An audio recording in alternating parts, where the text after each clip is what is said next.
Hello everyone, कैसे हैं आप सब। तो आज की इस क्लास में आप सबके लिए क्लास 12 होम साइंस का वायरल मॉडल पेपर लेकर आ चुका हूं। और इस मॉडल पेपर में आपको ऐसे क्वेश्चन देखने को मिलेंगे जो आपको सीधे क्वेश्चन पेपर में पूछा जाएगा। इसलिए आप लोग आज की इस क्लास को बिल्कुल भी स्किप मत कीजिएगा, आपको पूरे क्लास को देखना है। और क्लास अच्छी लगे तो लाइक कर देना है, अपने दोस्तों में आपको शेयर भी कर देना है। और आपने इस चैनल को अभी तक सब्सक्राइब नहीं किया था, आपको सब्सक्राइब कर लेना है, क्योंकि आपको इस चैनल पर उन सभी क्वेश्चन कवर कराए जाते हैं जो आपके सीधे क्वेश्चन पेपर में देखने को मिलेगा। इसलिए आप लोग सब्सक्राइब जरूर से कर लीजिएगा। तो बिना टाइम को वेस्ट किए हम लोग क्वेश्चन की ओर चलेंगे और आप लोग साथ साथ में आंसर्स को याद करते चलेगा। अगर आंसर बताओगे तो आपको कमेंट बॉक्स में आंसर टाइप कर देना है, और नहीं पता है तो आपको याद जरूर से कर लेना है। यहाँ पे जो फर्स्ट क्वेश्चन स्क्रीन पे आ चुका है, काफी बार एग्जाम में क्वेश्चन आ चुका है। पूछा गया है कि निम्न में से कौन मास्टर ग्रंथि है। इनमें से कौन मास्टर ग्रंथि है आप सबको यहाँ पे बताने हैं। चलिए फटाफट से आप लोग कमेंट बॉक्स में टाइप कीजिए। बिल्कुल यहाँ पे आपने आंसर दिया ऑप्शन नंबर ए, यानी पिट्यूटरी ग्रंथि को मास्टर ग्रंथि कहा जाता है, जिसको पीयूष ग्रंथि भी कहते हैं। तो अब बढ़ते हैं हम लोग नेक्स्ट क्वेश्चन, क्वेश्चन नंबर 2 की ओर। जी हाँ, तो 2 को देखिए, 2 में क्या पूछा गया,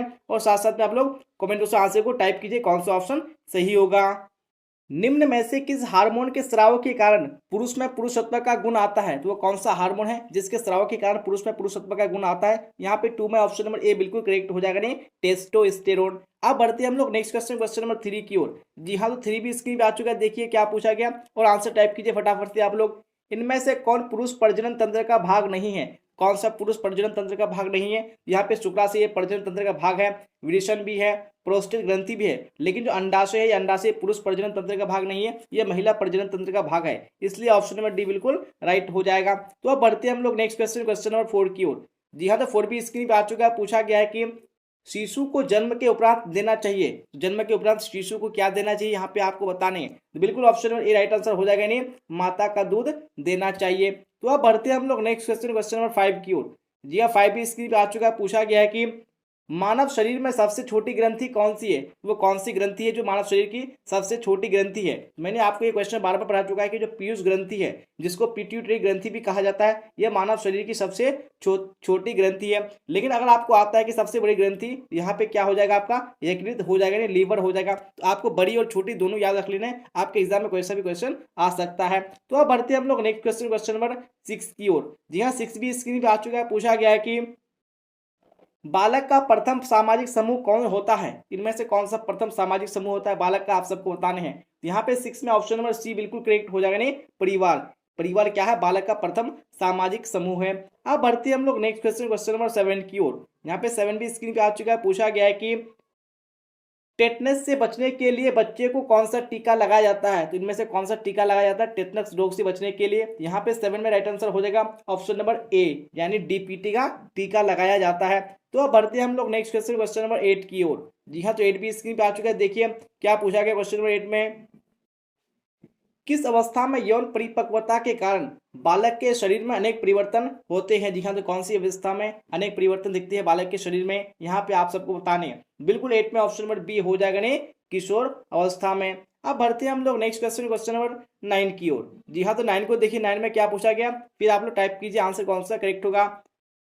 किस बीमारी में 104 से 105 डिग्री फ़ारेनहाइट तक तीव्र ज्वर होता है। ठीक है, तो वो कौन सी बीमारी है जिसमें आपको 104 से 105 डिग्री फ़ारेनहाइट तक बुखार आता है। यहाँ पे 9 में हो जाएगा ऑप्शन नंबर बी, यानी टेटनस रोग में। तो अब बढ़ते हैं हम लोग नेक्स्ट क्वेश्चन, क्वेश्चन नंबर 10 की ओर। यहाँ पे 10 भी स्क्रीन पे आ चुका है, जो कि काफी इंपॉर्टेंट क्वेश्चन है। पूछा गया है कि WHO का पूरा नाम क्या है, यानी WHO का फुल फॉर्म क्या हो जाएगा। यहाँ पे ऑप्शन नंबर ए बिल्कुल करेक्ट हो जाएगा, नहीं, वर्ल्ड हेल्थ ऑर्गेनाइजेशन हो जाएगा।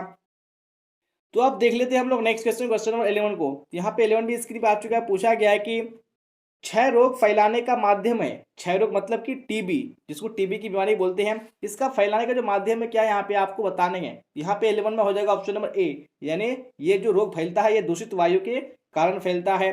अब देख लेते हैं हम लोग नेक्स्ट क्वेश्चन, क्वेश्चन नंबर 12 को। क्या पूछा गया 12 में, प्रदूषित भोजन खाने से कौन सी बीमारी होती है। अगर आप प्रदूषित भोजन करेंगे तो आपको कौन सी बीमारी होगी इनमें से। यहाँ पे 12 में राइट आंसर हो जाएगा ऑप्शन नंबर सी, यानी पीलिया रोग होता है। तो अब बढ़ते हैं हम लोग नेक्स्ट क्वेश्चन, क्वेश्चन नंबर 13 की ओर। 13 भी स्क्रीन पे आ चुका है। पूछा गया है कि वानस्पतिक प्रोटीन का उत्तम साधन होता है। इनमें से कौन वानस्पतिक प्रोटीन का सबसे उत्तम साधन है। यहाँ पे 13 में हो जाएगा ऑप्शन नंबर ए, यानी कि सोयाबीन। अब बढ़ते हैं हम लोग क्वेश्चन नंबर 14 की ओर। क्या पूछा गया 14 में, खेसारी दाल के अधिक सेवन से होता है, यानी अगर आप खेसारी दाल का अधिक सेवन करेंगे तो इससे आपको क्या होगा, रोग हो सकता है। तो वो कौन सा रोग हो सकता है, यहाँ पे 14 में हो जाएगा ऑप्शन नंबर डी, यानी लेथाइरिज्म। अब बढ़ते हैं हम लोग नेक्स्ट क्वेश्चन, क्वेश्चन नंबर 15 की ओर। 15 भी स्क्रीन पर आ चुका है। पूछा गया है कि निम्न में से कौन भोजन को पौष्टिक तत्वों से समृद्ध बनाने की विधि है। तो कौन सी विधि है जो भोजन को पौष्टिक तत्वों से समृद्ध बनाता है। यहाँ पे 15 में हो जाएगा ऑप्शन नंबर डी, यानी इनमें से सभी, यानी मिश्रण भी है, खमीरीकरण भी है और अंकुरण भी है। तो अब बढ़ते हैं हम लोग क्वेश्चन नंबर 16 की ओर। जी हाँ, तो 16 को भी देखिए क्या पूछा गया है। सुरक्षात्मक पौष्टिक तत्व है, इनमें से कौन से सुरक्षात्मक पौष्टिक तत्व हैं आप सबको बताने हैं। चलिए 16 में कौन सा ऑप्शन होगा, बिल्कुल ऑप्शन नंबर डी हो जाएगा। जी हाँ, यानी विटामिन एवं जो खनिज लवण है ये दोनों क्या करते हैं, हमारे शरीर को सुरक्षा प्रदान करते हैं। अब बढ़ते हैं हम लोग क्वेश्चन नंबर 17 की ओर। जी हाँ, 17 में देखिए क्या पूछा गया, फिर आंसर कीजिए कौन सा ऑप्शन सही होगा। इनमें से किस पर रेडियोधर्मी प्रदूषण का प्रभाव पड़ता है। तो किस पर रेडियोधर्मी प्रदूषण का प्रभाव पड़ता है यहाँ पे आपको बताने हैं, मनुष्य, जीव जंतु, वनस्पति या इनमें से सभी। यहाँ पे बिल्कुल ऑप्शन नंबर डी हो जाएगा, नहीं इनमें से सभी। अब बढ़ते हैं हम लोग क्वेश्चन नंबर 18 की ओर। यहाँ पे 18 भी आ चुका है। पूछा गया है कि चेक के प्रकार होते हैं, इनमें से कौन से चेक के प्रकार होते हैं आप सबको बताने हैं। वाहक चेक, आदेशक चेक, रेखन चेक या इनमें से सभी। ये जो तीनों प्रकार है क्या है, ये चेक के ही प्रकार है, इसलिए ऑप्शन नंबर डी बिल्कुल राइट हो जाएगा। तो अब बढ़ते हैं हम लोग क्वेश्चन नंबर 19 की ओर। 19 भी स्क्रीन पर आ चुका। पूछा गया है कि घर की उपयोगिता मानव जीवन में क्यों है। तो मानव जीवन में घर की उपयोगिता क्यों है यहाँ पे आपको बताने हैं, सुरक्षा हेतु, प्रतिष्ठा हेतु, अस्थायित्व हेतु या इनमें से सभी। यहाँ पे बिल्कुल ऑप्शन नंबर डी हो जाएगा, इनमें से सभी। तो अब देख लेते हैं हम लोग नेक्स्ट क्वेश्चन, क्वेश्चन नंबर 20 को। तो 20 भी स्क्रीन पे आ चुका है। पूछा गया है कि एटीएम का पूरा नाम क्या है, यानी एटीएम का फुल फॉर्म क्या है आप सबको बताने हैं। तो बिल्कुल आप सब पढ़ चुके होंगे कि ऑटोमेटिक टेलर मशीन, यानी एटीएम का फुल फॉर्म होता है ऑटोमेटिक टेलर मशीन। तो अब बढ़ते हैं हम लोग नेक्स्ट क्वेश्चन, क्वेश्चन नंबर 21 की ओर। 21 में पूछा गया है कि बचत का धन रखना चाहिए, यानी जो सेविंग होता है इसकी सेविंग के पैसे को कहाँ रखना चाहिए यहाँ पे आप सबको बताने हैं। बॉक्स में, जेवर बनाने में, बैंक में या पॉकेट में। यहाँ पे ऑप्शन नंबर सी हो जाएगा, नहीं बैंक में रखना चाहिए। अब देख लेते हैं हम लोग क्वेश्चन नंबर 22 को। 22 में पूछा गया है कि निम्न में से कौन जीवन बीमा निगम का लाभ है। इनमें से कौन जीवन बीमा निगम, यानी जिसको हम लोग बोलते हैं LIC, इसका क्या लाभ है, कौन से लाभ है। यहाँ पे 22 में हो जाएगा ऑप्शन नंबर डी, यानी इनमें से सभी बिल्कुल करेक्ट हो जाएगा। तो अब बढ़ते हैं हम लोग नेक्स्ट क्वेश्चन, क्वेश्चन नंबर 23 की ओर। जी हाँ, 23 भी स्क्रीन पे आ चुका है। क्या पूछा गया, फटाफट से देखिए आंसर कीजिए आप लोग। बच्चे को सुयोग बनाने के लिए क्या आवश्यक है। जी हाँ, तो क्या जरूरी है सुयोग बनाने के लिए, यहाँ पे आपको बताने हैं। तो बिल्कुल 23 में ऑप्शन नंबर डी हो जाएगा, नहीं उचित निर्देशन। अब बढ़ेंगे हम लोग नेक्स्ट क्वेश्चन, क्वेश्चन नंबर 24 की ओर। जी हाँ, 24 भी स्क्रीन पे आ चुका है। पूछा गया है कि ORS घोल के अभाव में डायरिया पीड़ित बच्चों को क्या पिलाना चाहिए, यानी अगर ORS घोल नहीं है आपके पास तो इस स्थिति में क्या पिलाना चाहिए बच्चों को, यहाँ पे आपको बताने हैं। तो 24 में हो जाएगा ऑप्शन नंबर सी, यानी नमक तथा चीनी का घोल पिलाना चाहिए। अब देख लेते हैं हम लोग क्वेश्चन नंबर 25 को। 25 भी आ चुका है। पूछा गया है कि उच्च तापमान तथा त्वचा पर लाल दाने किस रोग का लक्षण है। कौन से रोग में त्वचा पर उच्च, त्वचा पर लाल दाने और तापमान जो है काफी उच्च हो जाता है। यहाँ पे 25 में हो जाएगा ऑप्शन नंबर सी, यानी खसरा में। अब बढ़ते हैं हम लोग नेक्स्ट क्वेश्चन, क्वेश्चन नंबर 26 की ओर। जी हाँ, 26 भी आ चुका है। पूछा गया है कि नवजात शिशु को जन्म के 48 घंटे के अंदर कौन सा टीका लगाता है, नहीं कौन सा टीका लगाया जाता है 48 घंटे के अंदर में। यहाँ पे 26 में हो जाएगा ऑप्शन नंबर बी, यानी BCG का टीका लगाया जाता है। तो अब देख लेते हैं हम लोग नेक्स्ट क्वेश्चन, क्वेश्चन नंबर 27 को। 27 भी आ चुका है। पूछा गया है कि मानव शरीर में शक्ति प्रदान करता है, इनमें से कौन शक्ति प्रदान करता है मानव शरीर में। यहाँ पे आपका हो जाएगा ऑप्शन नंबर बी, यानी कार्बोहाइड्रेट। अब बढ़ते हैं हम लोग क्वेश्चन नंबर 28 की ओर। 28 भी आ चुका। पूछा गया है कि रेफ्रिजरेटर का प्रयोग होता है, यानी फ्रिज का प्रयोग किस चीज में होता है। यहाँ पे ऑप्शन नंबर ए हो जाएगा, नहीं प्रशीतन में होता है। अब देख लेते हैं हम लोग नेक्स्ट क्वेश्चन, क्वेश्चन नंबर 29 को। जी हाँ, 29 भी स्क्रीन पर आ चुका है। पूछा गया है कि निम्न में से कौन पौधे का खाने योग्य भाग है। इनमें से कौन सा खाने योग्य पौधे का भाग है, बीज, पत्ते, फूल, इनमें से सभी। तो ये सभी भाग क्या है, पौधे के खाए जाते हैं, इसलिए ऑप्शन नंबर डी बिल्कुल राइट हो जाएगा। अब बढ़ते हैं हम लोग क्वेश्चन नंबर 30 की ओर। 30 भी आ चुका है। पूछा गया है कि कैल्शियम का सर्वोत्तम स्रोत है, इनमें से कौन कैल्शियम का सबसे अच्छा स्रोत है, मांस, सब्जियां, दूध से बने पदार्थ या इनमें से सभी। यहाँ पे ऑप्शन नंबर सी बिल्कुल करेक्ट हो जाएगा, नहीं जितने भी दूध से बने पदार्थ हैं ये सारे क्या है, कैल्शियम के सर्वोत्तम स्रोत है। अब देखते हैं हम लोग नेक्स्ट क्वेश्चन, क्वेश्चन नंबर 31 को।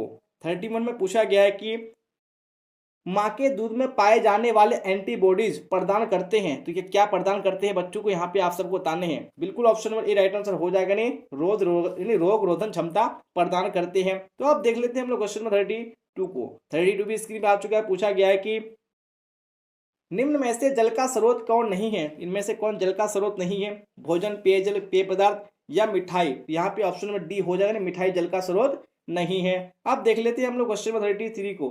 क्या पूछा गया 33 में? आहार आयोजन किससे प्रभावित नहीं होता है? जी हाँ, तो किससे प्रभावित नहीं होता है? यहाँ पे 33 में बिल्कुल राइट आंसर हो जाएगा। वो होगा ऑप्शन नंबर बी, यानी आवाज से प्रभावित आहार आयोजन बिल्कुल भी नहीं होता है। अब देख लेते हैं हम लोग क्वेश्चन नंबर 34 को। 34 में पूछा गया है कि वृद्धि से तात्पर्य है। तो वृद्धि से क्या तात्पर्य है? यहाँ पे 34 में हो जाएगा ऑप्शन नंबर डी, यानी इनमें से सभी। अब देख लेते हैं हम लोग क्वेश्चन नंबर 35 को। क्या पूछा गया 35 में?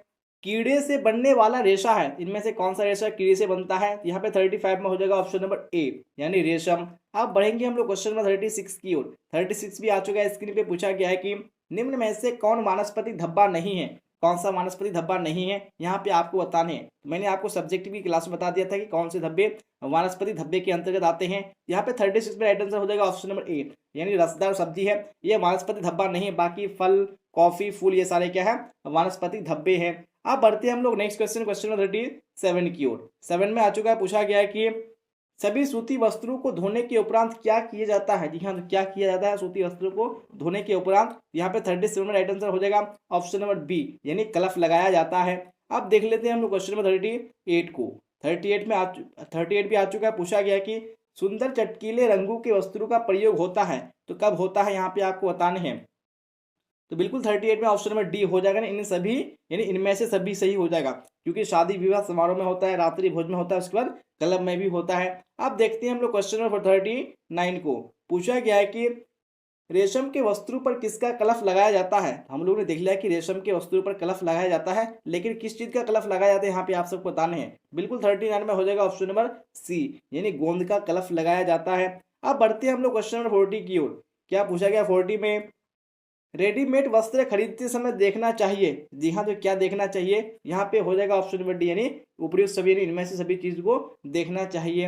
अब बढ़ते हैं हम लोग क्वेश्चन नंबर 41 की ओर। 41 भी आ चुका है। पूछा गया है कि निम्न में से कौन सा कीड़ा कपड़ों को नुकसान पहुंचाता है? तो वो कौन सा कीड़ा है जो कपड़ों को नुकसान पहुंचाता है? यहाँ पे 41 में ऑप्शन नंबर बी बिल्कुल राइट आंसर हो जाएगा, नहीं सिल्वर फिश। अब बढ़ते हैं हम लोग क्वेश्चन नंबर 42 की ओर। पूछा गया है कि घरेलू वायु प्रदूषण का क्या कारण है? इनमें से कौन सा कारण है घरेलू वायु प्रदूषण का? तो यहाँ पे 42 का राइट आंसर हो जाएगा ऑप्शन नंबर डी, यानी इनमें से सभी।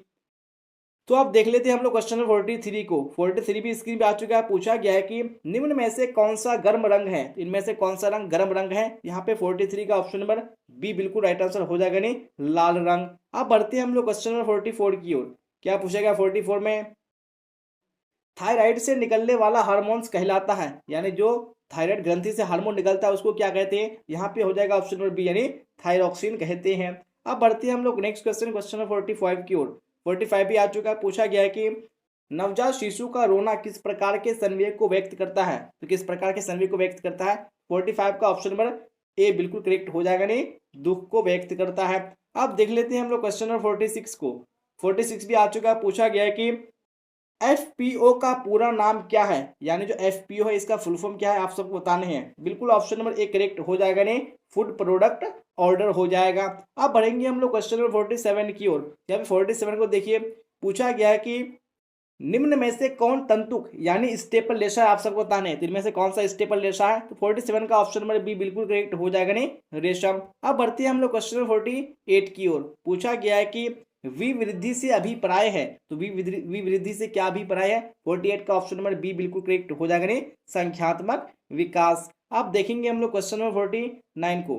पूछा गया है कि बजट कितने प्रकार का होता है? तो हम लोगों ने बजट के प्रकार को देख लिया था, लेकिन कितने प्रकार का होता है आप सबको बताने हैं। तो 49 में हो जाएगा ऑप्शन नंबर सी, यानी 3 प्रकार के होते हैं। अब देखेंगे हम लोग नेक्स्ट क्वेश्चन, क्वेश्चन नंबर 50 को।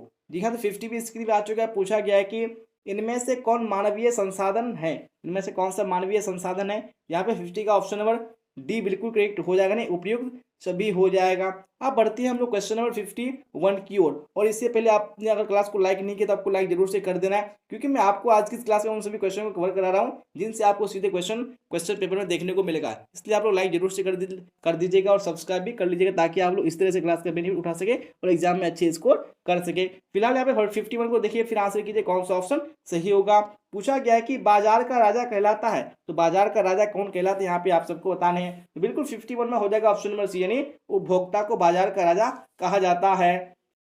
तो अब बढ़ते हैं हम लोग नेक्स्ट क्वेश्चन, क्वेश्चन नंबर 52 की ओर। 52 भी स्क्रीन पर आ चुका है। पूछा गया है कि मौद्रिक आय होती है, तो इनमें से कौन सी आय मौद्रिक आय होती है। यहाँ पे 52 में ऑप्शन नंबर ए बिल्कुल करेक्ट हो जाएगा, नहीं वेतन एवं पेंशन, ये दोनों क्या है, ये दोनों मौद्रिक आय हैं। अब बढ़ते हैं हम लोग क्वेश्चन नंबर 52 की ओर। 52 हो चुका, 53 को देख लेते हैं। 53 में पूछा गया है कि एक मार्क किन पदार्थों की गुणवत्ता एवं शुद्धता तय करता है। हम लोगों ने सब्जेक्टिव क्लास में एक मार्क के बारे में पढ़ चुका था, तो कौन से पदार्थ हैं, यहाँ पे हो जाएगा ऑप्शन नंबर सी, यानी कृषि पदार्थ। बिल्कुल ऑप्शन नंबर सी राइट हो जाएगा। अब बढ़ेंगे हम लोग नेक्स्ट क्वेश्चन, क्वेश्चन नंबर 54 की ओर। 54 में पूछा गया है कि इनमें से कौन सी सूती वस्त्र की विशेषता है, कौन सी सूती वस्त्र की विशेषता है। बिल्कुल ऑप्शन नंबर डी हो जाएगा, इनमें से सभी। अब देखेंगे हम लोग नेक्स्ट क्वेश्चन, क्वेश्चन नंबर 55 को। पूछा गया है कि इनमें से कौन बिहार का सुई शिल्प है, तो कौन बिहार का सुई शिल्प है। यहाँ पे बिल्कुल option number A right answer हो जाएगा, नहीं सुजनी। अब देखेंगे हम लोग नेक्स्ट क्वेश्चन, क्वेश्चन नंबर 56 को। 56 में पूछा गया है कि वॉशिंग मशीन का क्या काम होता है। इनमें से काम क्या होता है वॉशिंग मशीन का, धोना, खंगालना, सुखाना, या इनमें से सभी। तो ये तीनों काम होता है, इसलिए ऑप्शन नंबर डी बिल्कुल राइट हो जाएगा। अब बढ़ेंगे हम लोग क्वेश्चन नंबर 57 की ओर। पूछा गया है कि सफेद सूती वस्त्र पर लगाई जाती है। जी हाँ, तो क्या लगाई जाती है। बिल्कुल आप सबको पता होगा कि नील लगाई जाती है, यानी जो ऑप्शन नंबर बी होगा बिल्कुल राइट हो जाएगा। अब बढ़ेंगे हम लोग क्वेश्चन नंबर 58 की ओर।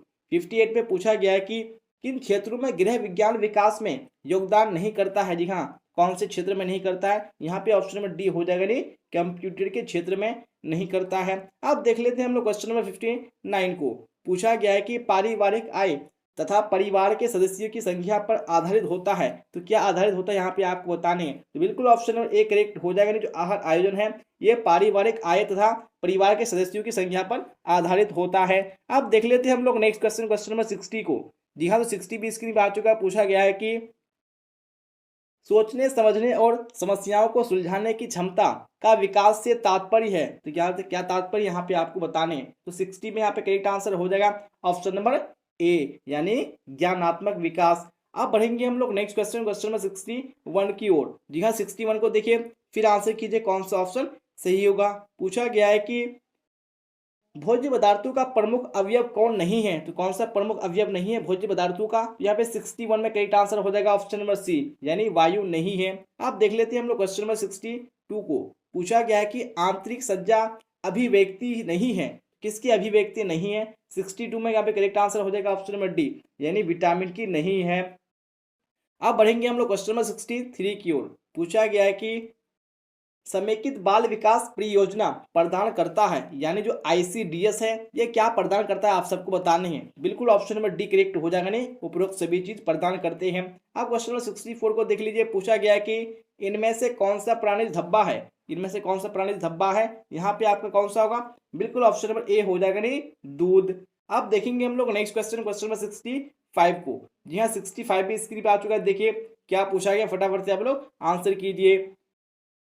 FPO मार्क वाले खाद्य पदार्थ हैं, इनमें से कौन से FPO मार्क वाले खाद्य पदार्थ हैं। यहाँ पे हम लोगों ने FPO का फुल फॉर्म देख लिया था कि फूड प्रोडक्ट ऑर्डर होता है, लेकिन ये कौन से खाद्य पदार्थों पर होता है। यहाँ पे हो जाएगा आपका जैम, जेली, अचार, इसलिए यहाँ पे ऑप्शन नंबर डी बिल्कुल राइट होगा, इनमें से सभी। अब बढ़ेंगे हम लोग क्वेश्चन नंबर 66 की ओर। पूछा गया है कि प्रोटीन सबसे अधिक किस में पाया जाता है, तो कौन से चीज में सबसे अधिक प्रोटीन पाया जाता है। यहाँ पे 66 में हो जाएगा ऑप्शन नंबर ए, यानी सोयाबीन में। अब देख लेते हैं हम लोग क्वेश्चन नंबर 67 को। पूछा गया है कि रेफ्रिजरेटर में होता है, तो रेफ्रिजरेटर में क्या होता है, प्रशीतन, खमीरीकरण, निर्जलीकरण, इनमें से कोई नहीं। तो यहाँ पे बिल्कुल ऑप्शन नंबर ए हो जाएगा, प्रशीतन होता है। अब देख लेते हैं हम लोग क्वेश्चन नंबर 68 को। 68 में पूछा गया है कि पीलिया रोग के लक्षण है, इनमें से कौन पीलिया रोग के लक्षण है। तो बिल्कुल ऑप्शन नंबर ए करेक्ट हो जाएगा, नहीं आंखें पीली पड़ना। अब देख लेते हैं हम लोग क्वेश्चन नंबर 69 को। 69 में पूछा गया कि शुद्ध जल होता है तो शुद्ध शुद्ध जल कैसा होता है? रंगहीन, गंधहीन, स्वादहीन। बिल्कुल ऑप्शन नंबर डी हो जाएगा, इनमें से सभी। तो आप देख लेते हैं आज की इस मॉडल पेपर का आखिरी क्वेश्चन क्या पूछा गया, फटाफट से आप लोग आंसर कीजिए। पूछा गया कि अंतःस्रावी प्रणाली से संबंधित आजकल का सबसे आम रोग है। कौन सा आम रोग है आजकल का सबसे? बिल्कुल ऑप्शन नंबर ए करेक्ट हो जाएगा, नहीं मधुमेह। जी हाँ, तो इसी क्वेश्चन के साथ मैंने आज की इस क्लास में आप सबको होम साइंस का वायरल मॉडल पेपर कंप्लीट करा दिया है। और इस मॉडल पेपर में मैंने जितने भी क्वेश्चन आपको कवर कराए हैं वो आपको सीधे क्वेश्चन पेपर में देखने को मिलेगा। इसलिए आपने पूरे क्लास को नहीं किया तो आपको फिर से कर लेना है। क्लास अच्छी लगी हो तो आपको लाइक जरूर से कर देना है और अपने दोस्तों में शेयर भी कर देना है। और आपने इस चैनल को अभी तक सब्सक्राइब नहीं किया तो आपको बिल्कुल भी लेट नहीं करना है, क्योंकि मैं आपको उन सभी क्वेश्चन को कवर कराता हूँ इस चैनल पर जो आपको सीधे क्वेश्चन पेपर में देखने को मिलेगा। इसलिए आप लोग चैनल को सब्सक्राइब करना बिल्कुल भी मत भूलिएगा। तो यहाँ तक बने रहने के लिए आप सबका धन्यवाद। फिर मिलते हैं अगली क्लास में। Till then bye bye, tata, see you on the next class.